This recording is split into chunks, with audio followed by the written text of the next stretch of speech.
Welcome back to the channel, everyone. First things first, I want to say happy Thanksgiving to everyone on the channel who does celebrate the holiday, who is celebrating it today with their family, or you could be here with us on this channel.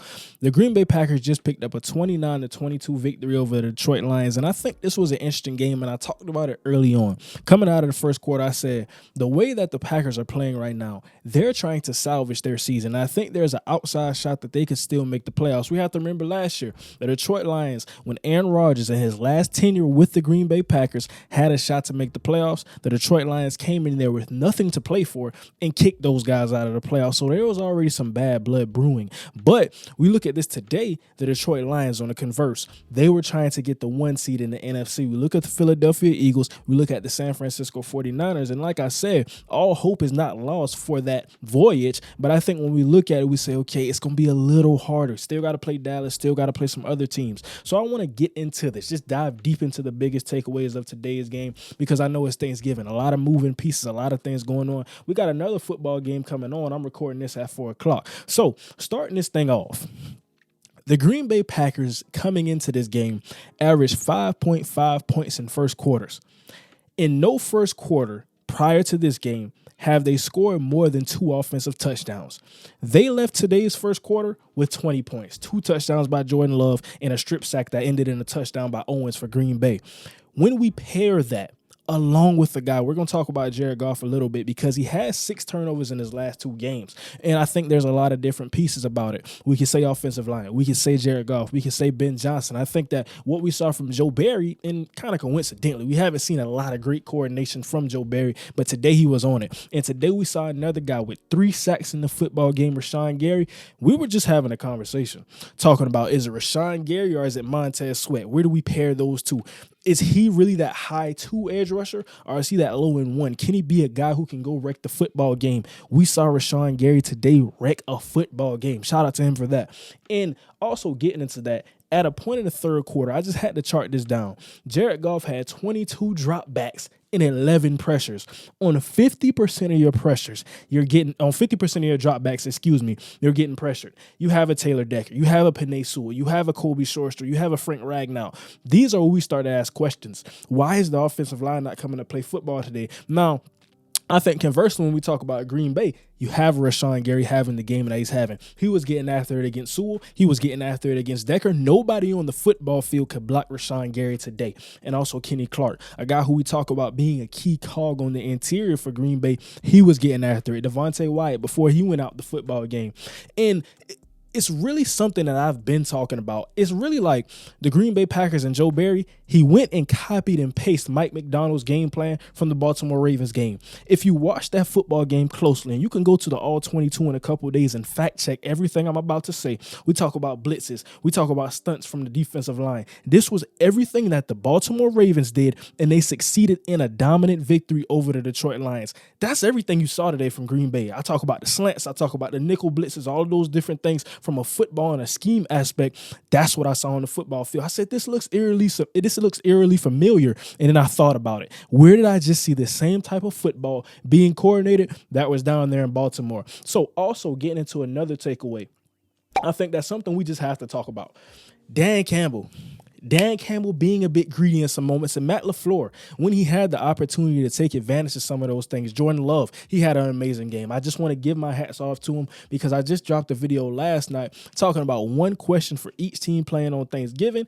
And he was really the premise of my question. I said, is this guy truthfully the franchise quarterback? And we're going to find it out a little bit more. You play against the Detroit Lions on Thanksgiving. Everyone in their family is watching this football game. And to do what he did in a moment like this, hats off to him. Still want to see some more good football, but today, got nothing to say about the young man. Now, getting to Dan Campbell, like I said, though, with the score being 23-14, it's 4th and 5 in their own territory. Dan Campbell runs the fake punt. Now, when we talk about these 4th down conversions and these 4th down attempts, usually something I want to see is the opportunity to not be bitten by it. Okay, if we go for it, this is something we would have did anyway. If we miss a field goal here, if we go for a punt, if we get a delay of game, it's something that wouldn't have mattered anyway. This wasn't the case. I look at it as being a 9-point football game. Why do you go for it with a fake punt after you just took a shot down the football field? And that's something I also saw. It was not just miscommunications amongst the offensive line, Joe Barry causing those miscommunications with the offensive line, but I think something we saw with the receiving core. Jamison Williams a little bit, Amon-Ra St. Brown. When Jared Goff overthrew that football, that was a miscommunication because we're looking at the corner route. Are we bringing this up the football field to get by the safety? Or are we pushing this corner to the sideline? That's the little things that I look at, and I talk about attention to detail. You talk about lack of discipline. That's what was on the football field today. And the Green Bay Packers, they capitalized and capitalized and capitalized. Like I said, Matt LaFleur, he was hitting on all cylinders. You come out there with the first play of the game, bomb to Christian Watson. Hats off once again for that. But when you have that, and now Green Bay goes and they score off of the turnover, they make it 29-14. Now, I would say we still saw some fight with the Detroit Lions getting that last touchdown, scoring 22 points with the 2-point conversion. But I think once they scored, after you go for that fourth down and you don't get it in your own territory, that's where I marked the football game. Now, also something I want to point to, when they finally got a decent drive going, got into another fourth down situation, and the man that I just talked about a little bit, Rashawn Gary, this is where he picked up his third sack of the day. Second forced fumble of the day, 0-4 on fourth down for the Detroit Lions. So you start to question, in a football game like this where all of these things are going on, like I talk about with the secondary, it's everything that I've been echoing. And shout out to Matt LaFleur in the offensive game plan to go out there and say, okay, we see what this team struggles with, and we're going to do all of these things. We saw motion from those guys. We saw Tucker Kraft with the block and release on his touchdown. You block, and it's a man coverage because we see Jerry Jacobson, we see Cameron Sutton. They're going with their receiver. If we're doing that, linebacker, safety, when we block and we release, why does nobody have him? Tucker Kraft wide open, and he was really filling in for Luke Musgrave on Green Bay's side. I think a pretty good game from him. We saw Christian Watson. I just talked about Christian Watson because he missed 3 games on the season, and I said what they really were banking on. When you have a Dontavian Wicks, when you have a Jaden Reed out of Michigan State, when you have a Romeo Dobbs, you want to place Christian Watson in this position and he be the effortless number one with no question. And I think what we saw today was Christian Watson playing his brand of football, playing that style of football that we talked about and that I think that they have to have for Jordan Love to have the season that everybody wants to see. I mean, overall, it's just a lot of things we can point to, but I think the more disciplined team, the team who went out there and executed their game plan to the best of their ability, communication, all of these different things. Now, what we're going to have to see from the Detroit Lions is something that, like I said, I've been talking about it since the Baltimore Ravens game, since the Los Angeles Chargers game, since some of these football games. And I think that it's fair for some people to say I'm overreacting, but I'm just talking about what I see on the football field. I'm not telling you nothing else. I gain nothing from talking about any one of these teams more or less. I'm talking about the game of football because I love the game of football. And today what I saw was not good enough. We talk about Philadelphia. We talk about Dallas. We're about to see them a little later. We talk about San Francisco. When you go against these teams, it's hard to. Now, you almost overcame. You lost this game by 6 points. I think that it was kind of out of reach. You scored a late touchdown. But when you go against those other teams, they're going to put their foot on your neck. And that's something that you look at and say, how does it get cleaned up? And I think it starts from the foundation. It starts from the coaches, Dan Campbell, Aaron Glenn, discipline, Ben Johnson even. Why are we not communicating on these routes? Why do the receiver and the quarterback not see the routes and the coverage is the same way? Why is that something that's going on? And like I said, for Jordan Love, just keep doing what you're doing. I think you did what you did today, even with the run game, Aaron Jones being out. You had to get Jaden Reed involved in the run game a little more. Matt LaFleur had to get creative. How can we replicate a good run scheme without 2 of our backs being out? Aaron Jones in the other backup for Green Bay. So I think that was good, and hats off to him for that. And then when we're saying, okay, Heath, another guy, a guy who caught 1 pass coming into today's game. He's having a big-time game. He's getting multiple catches on the day. So I think overall, you look at all of these things, it came down to coaching for me because you look across the board and you say, we have all of these young guys, all of this talent for Green Bay.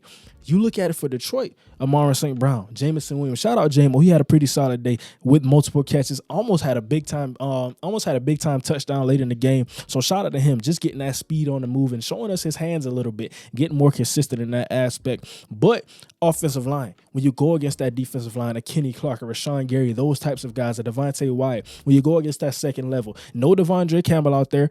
Quay Walker was holding it down at the linebacker position. You talk about the secondary, no Rasul Douglas. You got young guys holding it down in the back end for that team. No Jair Alexander. They traded Rasul Douglas to Buffalo and no Jair Alexander, and I think they still had a great day in the secondary. That's something that has to be talked about when we talk about this team. When you talk about Detroit, the defensive line, Aiden Hudson, the way they schemed him up. Okay, we're going to run play action boot. Okay, we're going to get away from the best guy on your defense because that's what we have to do. I think that they attacked Brian Branch a little bit, but Brian Branch had amazing coverage. It was really ball placement from Jordan Love, hands by the receiver, some of those things that we saw. Now, one thing I'll say, and this is my final point because I want you to get back to your favorite dish on Thanksgiving. Jerry Jacobs, they feasted on him. Whether it was Romeo Doubs, Christian Watts, whatever they wanted to do, they were attacking him and pointing him out and saying, okay, that guy is not going to cover and stop what we have in our offensive game plan today.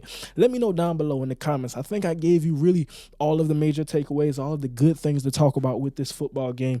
Just checking back over it. Like I said, was it the fourth downs? Was it the offensive line? Was it the Green Bay Packers jumping out early? Was it too big of a deficit to come back from? What was the biggest takeaway in this game? I think it was an impressive win by the Green Bay Packers. They have an outside shot of making the playoffs before the Detroit Lions. Unacceptable football today, and a team that I talk about a lot, so I understand a lot about this football team, and that's not the team that I've been seeing. Now, when you talk about the turnovers last week, I think it wasn't all on Goff. That's something I've been saying. But today, when you get Jared Goff off of his script, when the first, second, and third read is not there, and he has to improvise and be a play extender, that's not his game of football. And I think we can talk about the offensive line all day, but the thing was, it was really the secondary for Green Bay. It was Joe Barry and the coverages, which they called in the back end, because it's not like it was just ball snap. Now, sometimes it was, but it's not like it was all the plays, just ball snap, boom, you're in my face, I can't throw the football. It was some of those plays I'm holding, patting. I have nowhere to go. Now I have to extend the play. I'm not the most athletic. I'm not that type of guy. That's not why I was drafted number 1 a couple years back for the LA Rams. So I want to know what you guys think, man. I think this was a really good football game, one that I watched from the start to the finish.